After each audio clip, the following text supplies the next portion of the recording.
acontece, gente? Uma pessoa que eu conheço... Ah, legal, ó, a Débora já mandou pergunta aqui, já te respondo, tá?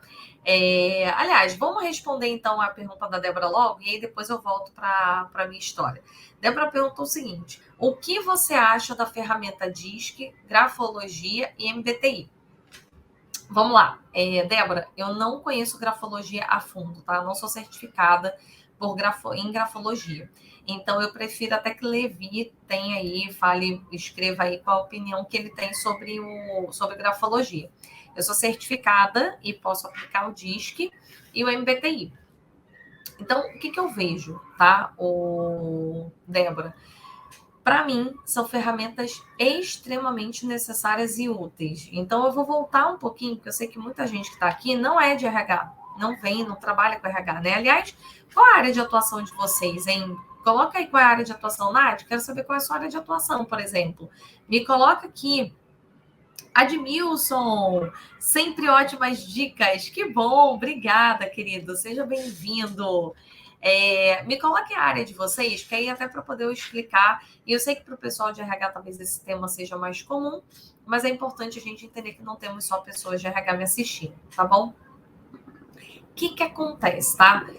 Diz que MBTI, Alfa, análise corporal, todos eles, gente, vieram aí de uma evolução da psicologia. Então, se a gente olha rapidamente lá para a história, por exemplo, de Freud, que foi quem começou a investigar, né, a mente humana, à medida que Freud foi se tornando conhecido e se tornou um grande professor, várias outras pessoas se juntaram a ele. Entre ele, Jung foi uma dessas pessoas. Ó, a Nath faz faculdade de administração. Você quer trabalhar com o quê, Nath? Então, a gente teve ali o Reich, Jung, uma série de pessoas que beberam aí da fonte de Freud. E o que acontece? Por que eu estou falando muito de Jung? Porque, para mim, o DISC e o MBTI usam como base a psicologia ligada aos comportamentos de tipologia do Jung. E o que o Jung começou a perceber, né, há sei lá quantos anos atrás? Que existiam questões ligadas a ambiente versus personalidade. Então, a primeira coisa que o Jung percebe existem características que são vindas com a gente, então, à medida que as coisas acontecem, a gente vai recebendo aí, né, uma quantidade de informações que traçam a nossa personalidade. Depois vem um outro cara chamado Reich, e esse Reich ele fala que não só coisas que acontecem que formam a nossa personalidade, mas desde a gestação da nossa mãe, existem situações que acontecem no útero que já vão formando um pouco como a gente é, como a gente pensa e como a gente vai agir em determinadas situações. E o que acontece, então, para Reich e Jung? Baseado nisso, o que o Jung percebe? Que existem coisas que acontecem na nossa infância e que trazem a gente para determinados tipos de personalidade, ou seja, como a gente é, e aí não importa o que esteja acontecendo, nós somos assim, a gente pode estar numa zona de estresse, ou seja, estamos vivendo uma situação onde a gente não pode ser quem nós somos, então a gente finge uma personalidade, e isso leva a gente para uma zona de estresse, porque a gente está tentando ser uma pessoa que a gente não é. E também existe a base comportamental, ou seja, existe uma questão ligada à personalidade, que é quem eu sou, e quando eu estou sendo quem eu sou um profissional excelente, eu sou uma pessoa excelente, porque eu estou na minha zona de excelência, ou quando eu estou na minha zona de estresse, eu estou sendo forçada a ser uma pessoa que eu não sou, em prol de alguma questão. E aí vem a questão comportamental. Ou seja, dependendo da situação que aconteça, no comportamento, dependendo da situação onde eu sou colocado, o meu comportamento vai se moldar. Então, por exemplo, eu trabalhei numa empresa que era super agressivona e todo mundo era de abraçar a causa e vestir a camisa e não sei o quê. E eu lembro que nessa época eu era uma pessoa muito agressiva também. Eu pegava, batia telefone, eu gritava. Por quê? Porque a empresa era assim. Então, existia um estímulo no ambiente para que eu criasse esse tipo de comportamento. Depois eu saí dessa empresa, fui para uma empresa que era o oposto. Todo mundo era super arrumadinho e quietinho e não sei o que, não podia falar nada, porque era uma empresa super delicada, todo mundo usando roupa de marca o tempo inteiro e tudo mais. Ali naquele momento, eu adaptei o meu comportamento. Então, eu parei de ser aquela pessoa efusiva, festeira e tudo mais, e passei a ser uma pessoa muito mais comedida. Então, esses comportamentos acabam sendo muito influenciados com base no que está acontecendo no ambiente. Então, basicamente, o que o Jung traz dentro do DISC, né? E o DISC e o MBTI não foram criados pelo Jung, mas foram usadas as bases teóricas de Jung para a construção. O que começam a trazer, então, é como que eu consigo ver qual é o tipo de comportamento que essa pessoa vive e está aplicando no dia a dia dela, versus qual é a personalidade que ela tem, versus o ambiente que eu tenho. Porque, às vezes, o ambiente não vai fazer sentido e aí vai dar problema. Então, qual é a minha opinião, tá, Débora? Eu amo o DISC MBTI. Hoje a gente usa o DISC na mentoria em grupo e a gente usa o MBTI nas mentorias individuais, porque na mentoria individual o MBTI ele é bem mais caro, ele é bem mais complexo. Então a gente aplica, né? Eu aplico o MBTI, a pessoa recebe o link, responde, e depois ela tem uma sessão inteira de devolutiva, de situações como ela é e situações que levam ela à zona de estresse. Então, como que ela identifica, por exemplo, uma possibilidade de ter uma crise de ansiedade, de entrar em depressão? O MBTI, ele dá ferramental suficiente para a gente conseguir avaliar esse tipo de situação, sabe? Em que ponto a pessoa pode começar a ligar o alerta. Para mim, por exemplo, quando eu fiz a formação do MBTI, foi muito importante, porque o MBTI ele traça personalidade, e o MBTI foi muito importante para eu entender por que eu entrei em crise de ansiedade uma época, porque ficou muito claro para mim como eu sou, o que estava acontecendo na época, como que o que estava acontecendo estava me levando à minha zona de estresse, e o que o Jung fala?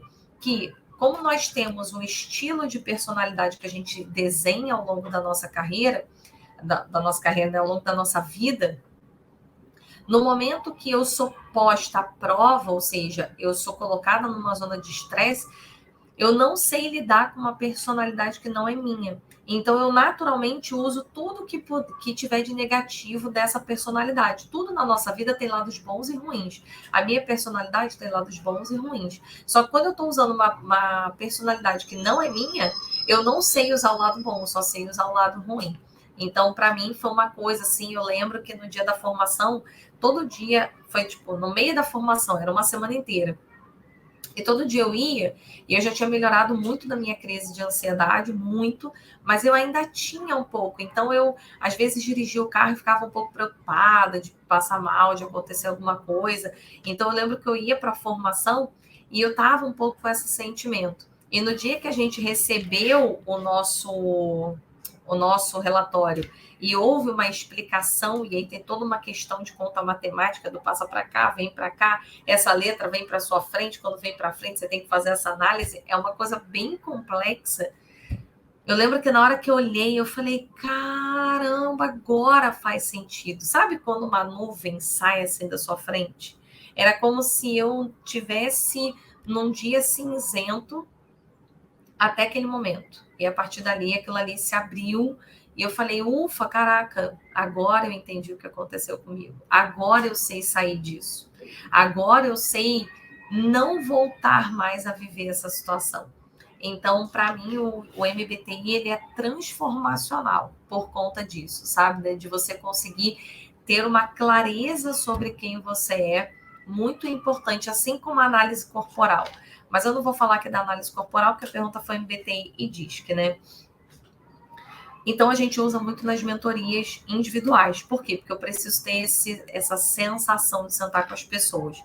Qual é o seu tipo? Ó, gostei, hein? Não sei qual é o seu nome. Meu tipo é ESTJ. Não seria I. Não teria condição de ser um ISTJ falando todo dia aqui. Sou ESTJ, gente. É porque o MBTI já cria uma sopa de letrinhas, tá bom? E o que acaba acontecendo? Vamos para o DISC, então. E o DISC a gente usa nas mentorias em grupo. O DISC, eu sou suspeita, né? Eu vou amar a STJ, né?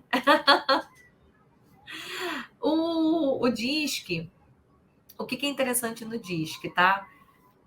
STJ é bom de trabalhar, é verdade, verdade. Não entendi. Mas vamos lá. O T é uma função fantástica, é isso? Bom, e aí o que é legal, tá? Dentro do DISC, por que a gente usa o DISC dentro da mentoria em grupo? E o DISC é a única ferramenta que, aliás, junto com grafologia, talvez, tá? Mas olhando o MBTI versus DISC, eu não recomendo o MBTI para processos seletivos. Eu gosto do DISC para processo seletivo. O DISC, ele fala o seguinte, como que está o comportamento dessa pessoa ali? Então, eu vou trazer uma situação que aconteceu comigo especialmente, né? Para tangibilizar vocês. Eu amo fazer isso aqui que eu faço. Amo estar com pessoas, amo estar na frente das câmeras, amo estar no palco. Eu amo isso, gente. Eu sei que tem gente que odeia, tem gente que tem pavor, tem gente que tem dor de barriga, mas eu amo, tá? Eu adoro estar aqui falando com vocês, me energiza muito receber mensagem. Por isso que eu fico aí, me manda oi, fala oi comigo. Eu gosto, sabe? Aproveitando, Graziela, boa tarde, seja bem-vinda. E já te respondo aqui, tá? As perguntas estão rolando aqui no chat do TikTok. Dani Teixeira, bom dia, gosto muito das suas análises, visão dos fatos que aconteceram em nossa rotina. Ah, que legal, Dani, que bom, obrigada pelo feedback, seja bem-vinda. E aí, o que acontece, pessoal? O que aconteceu comigo, né? Então, voltando à minha história.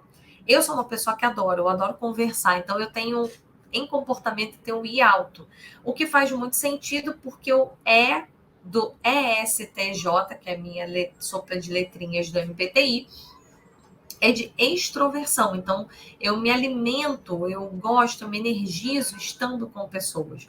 Por exemplo, durante a pandemia foi muito desafiador mentalmente ficar dentro de casa durante meses e eu não saía mesmo. Eu comprava, eu pedia tudo para entregar na portaria, eu não via absolutamente ninguém a não ser o meu marido.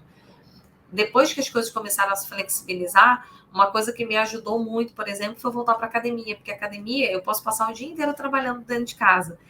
Mas se eu tiver que ir para academia à noite, só de ver as pessoas, ainda que eu não tenha que conversar com ninguém, isso me energiza. Então, naturalmente, eu teria um I alto também. Só que durante o meu mestrado, penso o seguinte, gente, o mestrado assim, não tem como comparar MBA com mestrado, tá bom? MBA é outra parada, é muito mais simples, é mais fácil, os professores são flexíveis, eu sei disso porque eu sou professora de MBA. Então, a gente já sabe que o aluno está ali, ele vai ali para ouvir. Então, eu tenho que ir para dar o conteúdo. No mestrado, não. No mestrado, a primeira coisa é, você estuda, você chega no mestrado e as aulas são para discutir o assunto que já foi lido. Se você não lê, você já fica mal. E dependendo do professor, ele decide que ele vai pegar e te esculhambar e acabou. E é isso mesmo, tá? E eu acho que está certo também. O combinado é esse, você ler e estudar previamente para chegar só para discussão e não chegar lá para aprender com o professor. Então, é uma outra pegada. Além disso, no mestrado, semanalmente eu tinha que escrever 2 artigos científicos. 2 artigos científicos, gente. Artigo científico não é um post do LinkedIn, não é um post do Instagram, é completamente diferente, tá bom?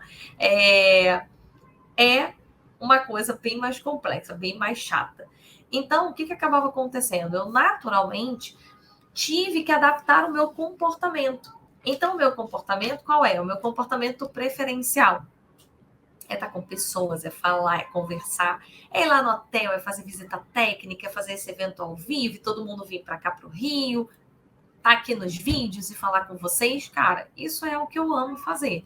Só que durante o mestrado, ao longo de 2 anos, eu fui forçada a um comportamento analítico.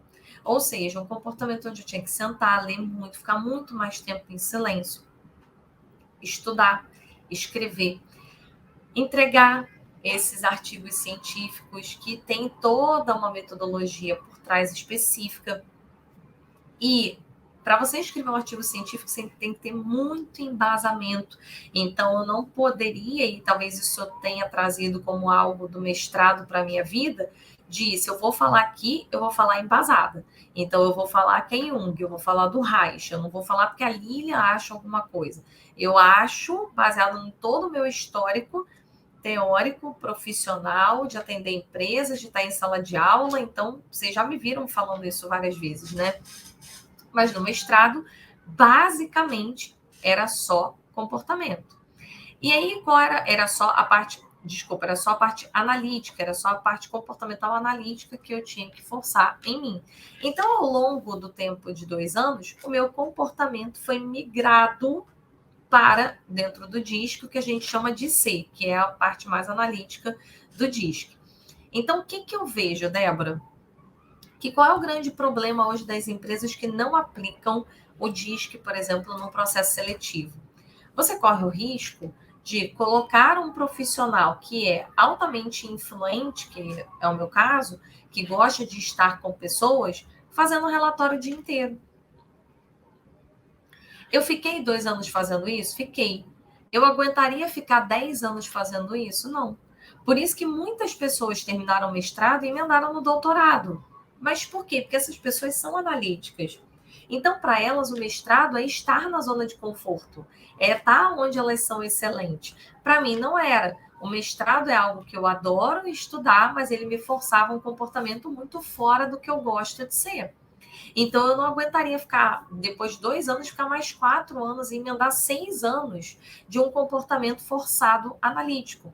Então, o que eu vejo hoje em muitas empresas é isso. Você tem profissionais que têm determinados tipos de comportamento que são colocados em caixinhas erradas. Então, às vezes, esse profissional é um excelente profissional.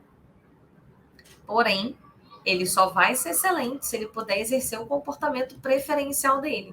E o que o DISC traça para a gente quando a gente manda o link e a pessoa responde ao relatório? Ele traça o perfil comportamental que a pessoa está tendo no ambiente de trabalho, o perfil comportamental que essa pessoa tem na vida dela pessoal e o perfil comportamental que ela tem dela, que é da essência. E quando gráficos que chegam para mim aparecem com divergência, porque eles aparecem, às vezes a pessoa aparece para mim que ela tem um D alto na vida pessoal, mas na vida profissional ela está com um S alto ao invés do D. Eu já sei que essa pessoa vai pedir demissão em algum momento, porque ela está totalmente fora da zona de conforto dela, ela está totalmente fora da zona de excelência dela. Então, eu acho extremamente útil para eu saber, olha, se eu preciso de alguém analítico, eu vou trazer alguém analítico. Se eu preciso de alguém para mediar, então eu preciso de alguém relacional.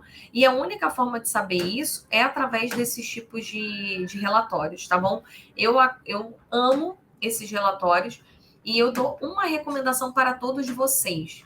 Frequentemente, pessoas me chamam e falam assim, Lilian, eu vou fazer o teste lá do DISC. Primeiro que já não é teste, gente, é um relatório. Então, não tem, é um inventário, não tem certo nem errado. Por isso, a gente não pode chamar de teste. MBTI, DISC, nada disso tem certo nem errado. E aí a pessoa fala assim para mim, o que você acha que eu tenho que responder para poder passar na vaga? Então, pessoal, se passou pela sua cabeça, em algum momento, cogitar isso, qual é, o que eu respondo aqui para tendenciar uma resposta para passar no processo seletivo? Eu já falo para você que você está fazendo isso errado, tá? Por que você está fazendo isso errado? Porque se você forçar uma resposta no relatório para poder passar para uma vaga e você entrar numa vaga que força um comportamental que você não é excelente, você será demitido. Você vai entrar na empresa e você não vai sustentar esse comportamento. E aí, na hora que a empresa perceber que seu comportamento não é o que ela queria, que é o outro, ela vai te mandar embora, tá bom? Então, muito cuidado. Esses relatórios não é para ter certo ou ter errado. É só para a empresa poder contratar alguém dentro da caixa certa. Nunca nenhuma empresa me contratou para ficar à frente de construção de relatório, de fazer análise de dados precisa. Eu acho um porre. Se eu tiver que fazer, eu vou fazer. Se eu tiver que sentar e analisar, eu vou analisar. Ok, eu não tenho problema em fazer isso de vez em quando. Mas eu não vou fazer isso sempre. Por quê? Porque não sou eu. Se a empresa pega e fala para mim que eu não posso falar com outras áreas, é onde eu acabo me irritando. Por quê? Porque na hora que a empresa senta, que o meu gestor sentava comigo, e eu tive gestores assim, e que falavam, a partir de hoje, eu não quero que você fale com fulano, ciclano e beltrano, que eram pessoas estratégicas, isso me irrita profundamente. Por quê? Porque eu sou uma pessoa relacional. E como uma pessoa relacional, eu não quero saber com quem eu vou, eu não quero ter uma lista de proibições. Eu quero ter acesso a qualquer pessoa. Na primeira empresa que eu era coordenadora, que eu fui coordenadora, eu almoçava com o presidente da empresa diversas vezes. E muita gente falava, nossa, mas você é uma coordenadora e está almoçando com o presidente? Qual o problema? Ele é um ser humano igual a todo mundo. Ele só é o presidente da empresa. Então, na hora que um gestor me proibia de exercer essa função, estava na hora de eu sair. Então, isso é muito útil, tá bom? Agora, grafologia, ó, o que o Levi está falando aqui? Grafologia consegue analisar características como impulsividade, extroversão, introversão, vícios. Para uma análise ser feita, a pessoa precisa escrever uma redação de tema livre, folha A4 sem pautas, datar e assinar no final. Pois é, e aí também vira uma opção. Eu amo, tá? E análise corporal é um outro caminho também extremamente interessante. Antônio colocou, você tá combinando com o violão, ficou excelente. Obrigada. O violão é do meu pai, gente. Não é meu, não. Não faço a menor ideia. Mas meu pai gosta. Obrigada, Márcio, por me seguir. A diferença era somente as decisões. A diferença era somente as decisões. Não entendi, Márcio. Me ajuda aí. Aqui mandou ter o pensamento extrovertido. TI também. É sobre profissões? Não entendi sua pergunta. Não são funções cognitivas. Ai, não entendi a conversa aqui, não. Bom, espero que eu não esteja perdendo muito da conversa. Oi, Eliana! Oi, Paloma! Muito bem. Já li aqui sua pergunta, Eliana. Eliane, olha, Eliane, ou seja, né? Estamos várias pessoas hoje. Eliane, boa tarde. Chegando agora, mas já gostei da explanação sobre o mestrado, porque estou analisando se cabe ou não nesse processo de remodelar minha carreira. Não cabe, Elaine. Sinceramente, assim, a menos que você queira ser professora de graduação. O mestrado é maravilhoso, tá, gente? Eu amei fazer o mestrado, é muito legal. Porém, primeiro, é muito caro.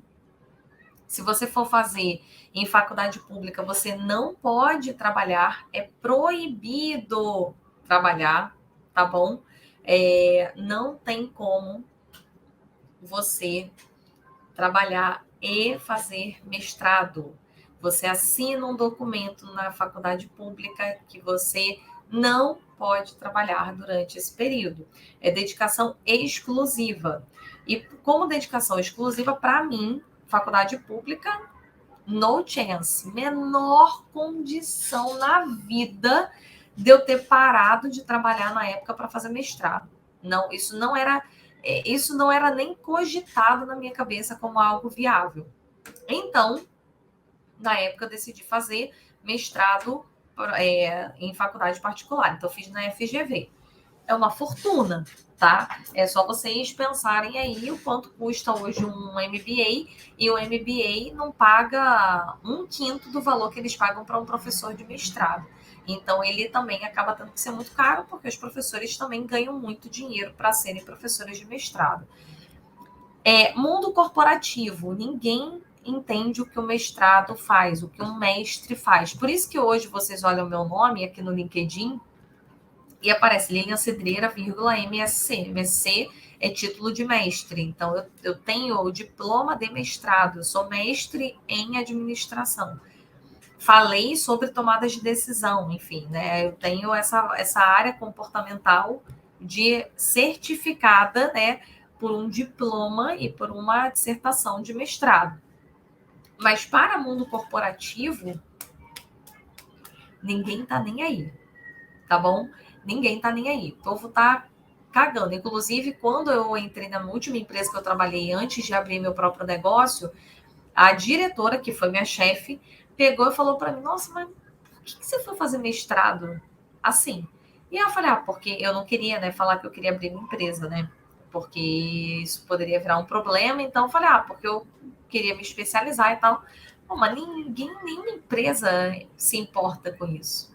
E ela tinha razão. Nenhuma empresa se importa, e eu vou te falar, hoje nenhuma faculdade se importa com o fato de eu ter mestrado. Qual é a vantagem hoje para uma empresa me ter com título de mestre?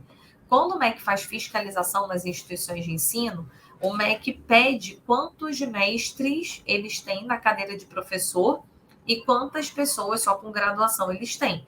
Então, eu entro na conta, tá? Então, as instituições de ensino que me têm hoje como professora me colocam nessa conta dos professores que têm título de mestrado. E isso conta ponto para o MEC, porque o MEC entende que é uma faculdade que tentou procurar professores com certificações maiores e tudo mais, tá?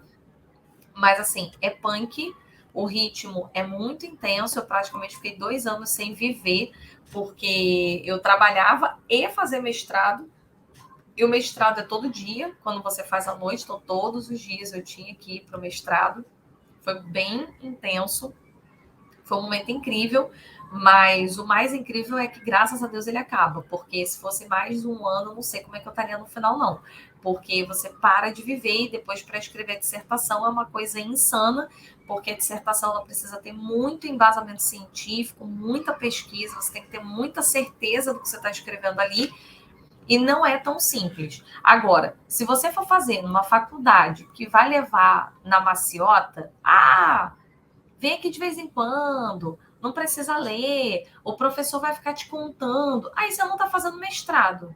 Aí você não gasta dinheiro fazendo mestrado. Porque, sinceramente, o mestrado é para você fazer sério, numa instituição que vai te cobrar e vai exigir que você mude seu padrão de cobrança sobre determinados assuntos, ou você não tá. Por isso, gente, que no momento que eu terminei o meu mestrado no último ano de mundo corporativo, que o mestrado para mim era a última pedra ali que eu colocava como importante, um marco importante da minha carreira antes de abrir o meu negócio, antes de sair do mundo corporativo e seguir no mundo do empreendedorismo. E durante o meu, e depois, né, do meu mestrado, dali em diante, eu coloquei, então, muito forte na minha cabeça que o mestrado me ensinou muito isso, né? Que eu não falaria sobre coisas que eu não tivesse embasamento real, ou seja, a vida real, e embasamento teórico. Por quê? Porque hoje eu lido com o comportamento humano. Hoje eu sou mentora de carreira. Hoje eu atendo vocês. Então, eu ajudo cada um de vocês, ó, a Rose que está aqui, né, nossa aluna. Eu ajudo a Rose a conseguir pegar, mudar de emprego e ser promovida. Eu ajudo a Paloma a ser promovida no emprego dela. Eu ajudo a Mel, que vocês vivem vendo aqui no grupo, a ser promovida, entre mais de 200 pessoas que eu atendi. Então, eu não posso ter só a minha vivência, porque só a minha vivência significa que eu soube fazer isso comigo, mas não que eu saberia fazer isso com outras pessoas. Então, eu precisava fazer isso com outras pessoas, mas não adianta eu saber fazer com um monte de gente, fazer essas pessoas crescerem, serem promovidas, chegarem ao cargo de gestão, se eu não souber o que está passando na cabeça dessas pessoas.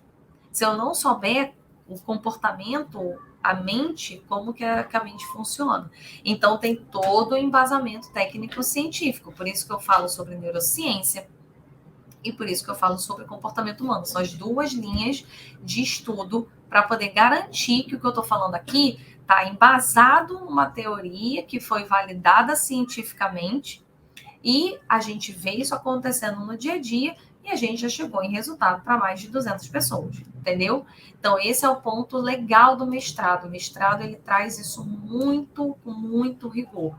Então, eu não leio livro de qualquer pessoa. Eu, para escolher livro, eu sou chata. A pessoa também tem que ter embasamento para ter escrito aquilo ali. Eu não vou ler livro de qualquer pessoa que eu acho que não tem embasamento científico para falar sobre aquele assunto. Eu não gosto de estar aqui na frente falando de um assunto que eu não me sinto confortável, que eu não tenho conhecimento. Eu poderia, por exemplo, pegar e falar qualquer coisa sobre grafologia. Só que eu não tenho esse conhecimento. Então, eu prefiro falar que eu não tenho esse conhecimento do que pegar e inventar uma gambiarra. E eu acho que isso é muito genuíno com vocês e eu acho que isso é honesto, é franco e dá muito mais segurança em quem aposta, investe em fazer uma mentoria comigo, em saber que o que eu estou falando é porque eu estou embasada cientificamente no que eu estou falando. Tem respaldo científico para falar do que eu estou falando, fora os resultados que eu tenho. Não é só o que eu penso ou o que eu acho. Vamos lá para a pergunta da... Ó, Rosemary colocou, tem me ajudado muito. E a Nath colocou, e me ajuda também com as suas lives. Aí, tá vendo, querida? Esse é o ponto. Vamos ler aqui a pergunta de Eliana, então. Estou entendendo que, pelo visto, acabamos, né? Não temos mais perguntas hoje. Wagner colocou, muito interessante, excelente informativo. Que bom, Wagner. Obrigada pelo feedback. Eliana botou o seguinte, gostaria de uma sugestão sua, fazer faculdade de marketing ou de gestão comercial? Qual das duas são mais procuradas?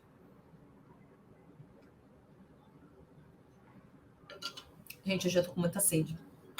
Eliana, a gente já teve essa conversa, né, Eliana? Vamos lá.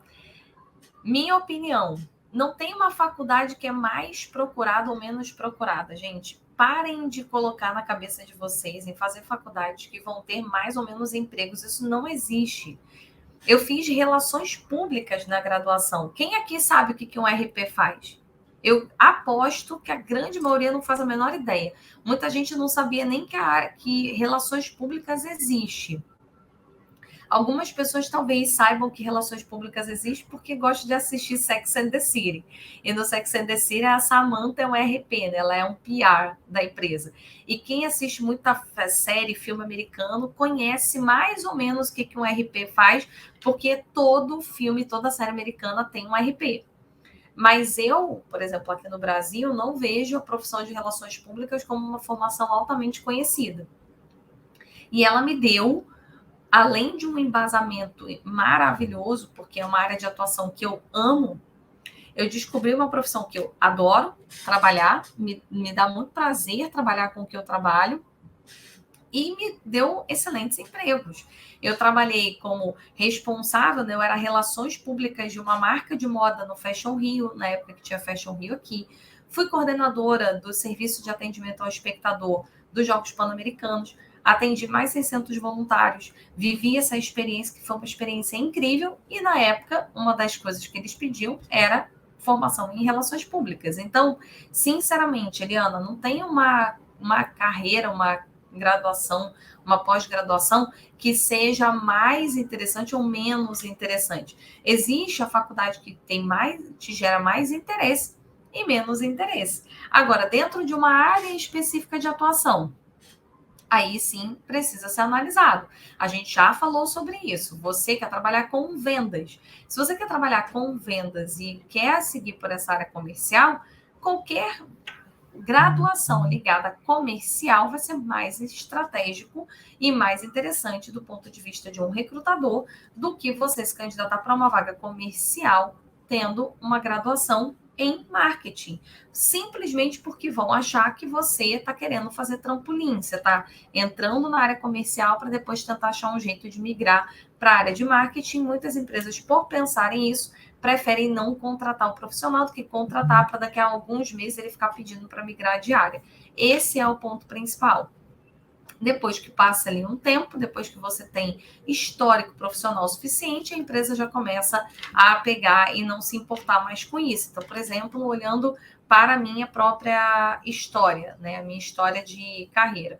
Eu, no início, quando saí de RP e fui para a área de recursos humanos, muitas pessoas, quando me chamavam para processos seletivos, apesar de me chamarem para processos seletivos, ou seja, eram convites da empresa, toda entrevista me perguntavam, pô, mas você fez faculdade de relações públicas, você não quer voltar para a área? Ou seja, eu estou te chamando para uma vaga de RH, mas qual é a probabilidade de você chegar aqui e depois de X tempo pedir para migrar para a área de comunicação social?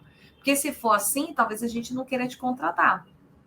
E aí, durante algum tempo, eu tive que explicar que isso tinha sido a minha formação acadêmica, mas que eu queria trabalhar para sempre com a parte de recursos humanos. E a partir dali, Aí sim a coisa começou a crescer e depois de um tempo, trabalhando muito tempo na área de RH, pararam de olhar isso. Hoje em dia eu conto só por curiosidade que eu sou formada em relações públicas, né? Porque praticamente a gente não fala, né, tanto aqui e também não é a minha área hoje em dia de trabalho, entendeu? Eu penso seriamente migrar para gestão comercial. Ô, Rose, qual é o curso que você faz hoje? Oi, Fagundes, Bruno, seja bem-vindo, boa tarde.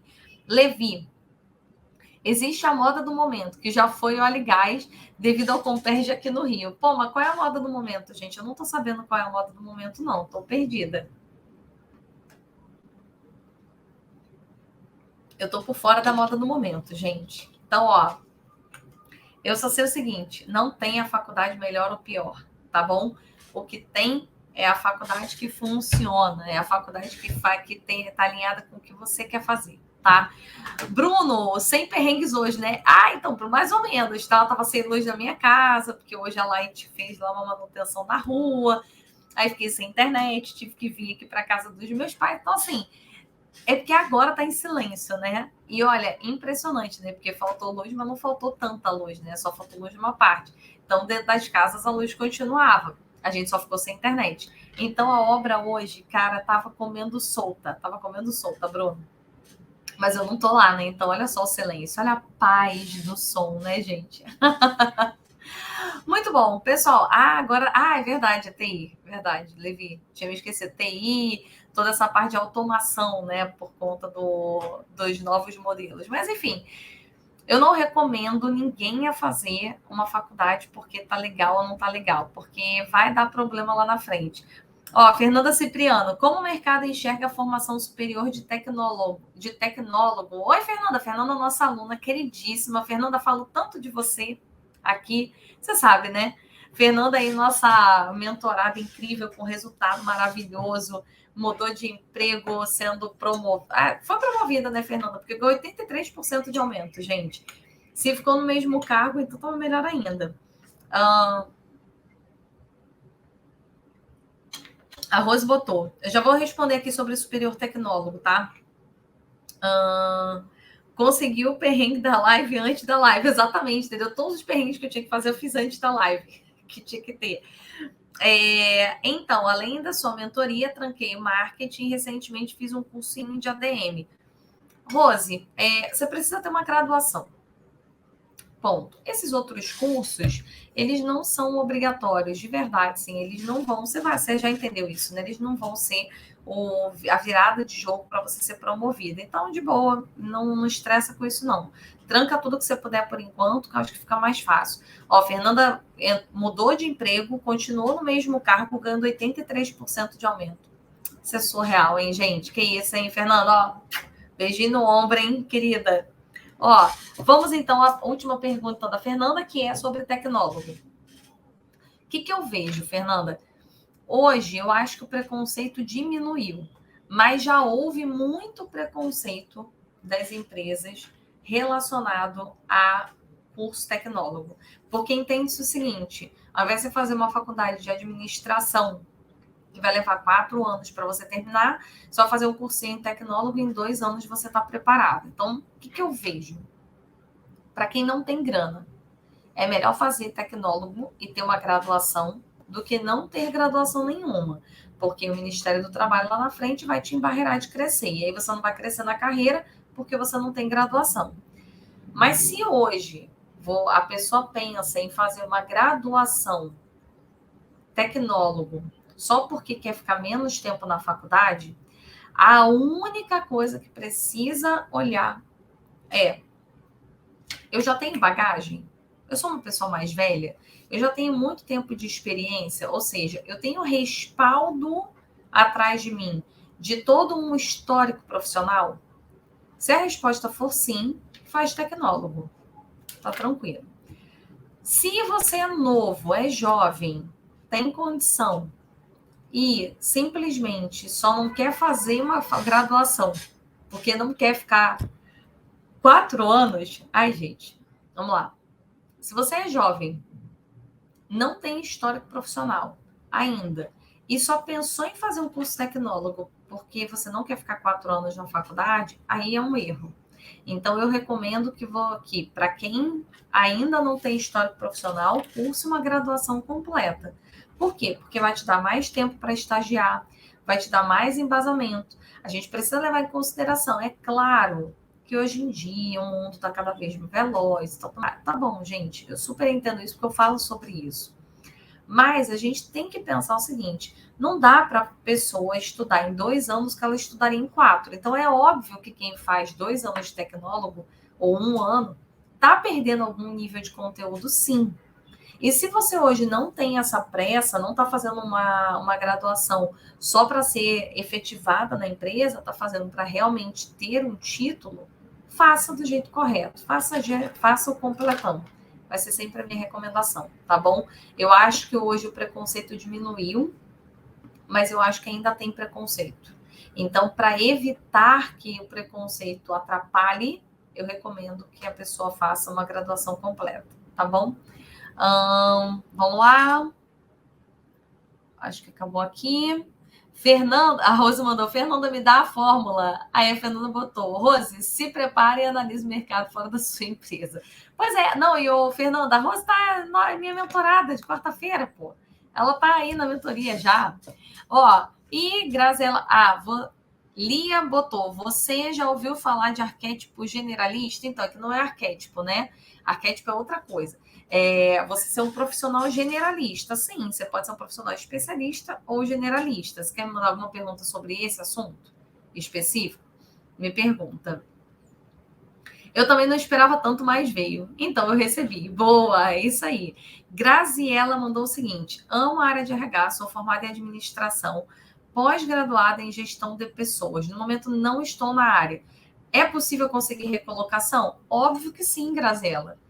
Olha, eu já perdi a conta de quantos mentorados meus entraram aqui querendo trabalhar na área de RH ou que vinham trabalhando na área de RH e que estavam desempregados. Eu não, aqui tem muitos mentorados que chegam que estão empregados, querem mudar de emprego, muitos mentorados que entram que estão dentro da empresa e querem crescer, e tem também a sua parcela de pessoas que estão desempregadas e entram para se recolocar. E todas as pessoas de RH se recolocaram, todas. Não é verdade que o mercado está desaquecido, gente. Não acreditem nisso. Só que a gente, obviamente, precisa saber que sim, existe uma taxa de desemprego muito alta. Mas só que o mercado continua contratando. Por quê? Porque as empresas continuam existindo. A empresa não pode parar a vida para esperar a crise passar, gente. E nessa dela não poder esperar, coisas acontecem. Ela precisa contratar gente, ela monta a área, tudo acontece. Então, tem vagas sim de RH, várias vagas de RH, inclusive, tá bom? Rose botou, Lilian tá me preparando muito bem. É isso aí. E ó, a Fernanda colocou agora falando sobre esse aspecto do não tem vaga, que é fake news total. Por quê? Porque a Fernanda é a pessoa que mais participou de processo seletivo aqui durante o processo da mentoria.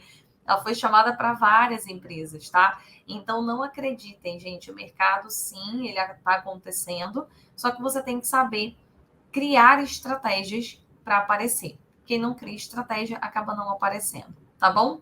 Deixem o like, deixem o like. Tchau, tchau.